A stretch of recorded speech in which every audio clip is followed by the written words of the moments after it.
Dolly, today we are here to present you with the Guinness World Records title for the most hits on a US Hot Country Songs chart by a female artist. With 107 hits, you have achieved the Guinness World Records title. Thank you so much. Very welcome. And that's not all. Oh, you have really? achieved a second Guinness World Records title Lordy. for the most decades with a top 20 hit on Billboard's Hot Country Songs chart, with 6 consecutive decades on the chart.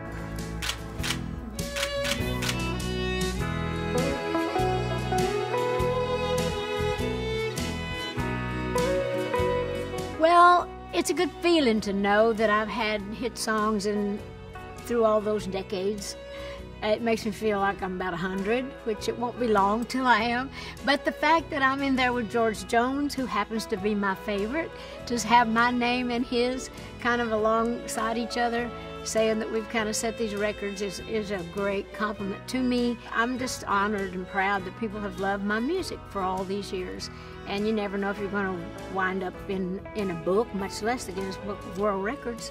So to me, that's quite an accomplishment, and I'm very humbled and proud of that.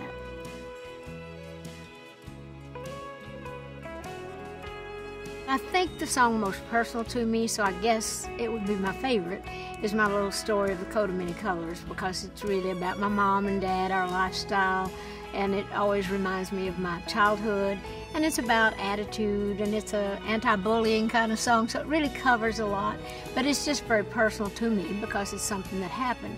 So that's my favorite in that respect, but as a singer, you always have songs that you love to sing more than others, and I think I Will Always Love You is probably one of my biggest hits that I've written. It's an emotional song, and it also allows me to just, to kind of feel like I can do my part as a singer as well as a writer.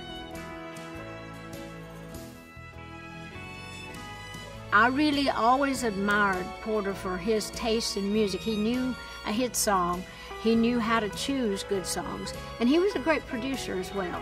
I worked with him for 7 years, and of course we had one of those love-hate relationships. We were very much alike. We were stubborn, both determined, both knew exactly what we wanted, but we really loved each other too. We had a great respect for one another. I thought that the blend that we had was really kind of like a brother-sister kind of sound, and I learned a lot from Porter because I was only 20 when I started with Porter's show. I think back a lot now that I'm older on the things that have mattered and the people that have mattered, and Porter is really right up there at the very top of people that really taught me a great deal about the music. So I have many wonderful memories of our days together, the good and the bad. Well, really, I've always just written from my heart. I try not to dwell on just trying to be commercial, what's a radio hit or whatever.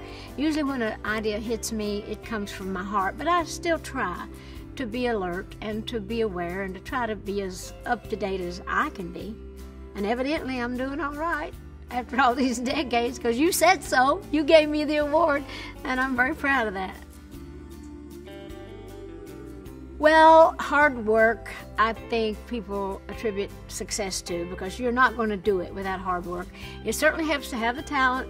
It certainly helps to have a lot of people helping you out. I've been blessed with good people all through the years. I always pray that God will bring all the good and right people into my life, take all the wrong ones out. But I've still had to be there on the spot. I'm the one up in the wee hours coming up with what I need to do next and trying to get things done. So I don't think anybody becomes a great success without being willing to work for it.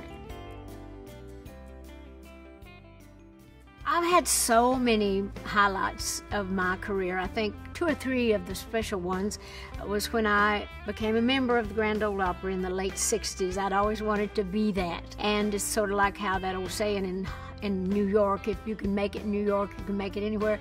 Well, in Nashville, as a country star, you want to be on the Grand Ole Opry. And so that was great. And when I got put in the Country Music Hall of Fame was great. And then, of course, the Kennedy Awards and the Songwriters Hall of Fame. There's so many, but that's just to name a few. But they're all important. Anytime you get honored for anything, it's a nice compliment. But those are very special. it feels good. It would feel great to just have one Guinness World Record, but to say 2? I mean, I've spent my whole life reading that book and always thinking, wow, if you're getting that, you must be doing something special. So I feel very proud and honored to have 2, and maybe I'll have another one of these days. Who knows? I'm not done yet.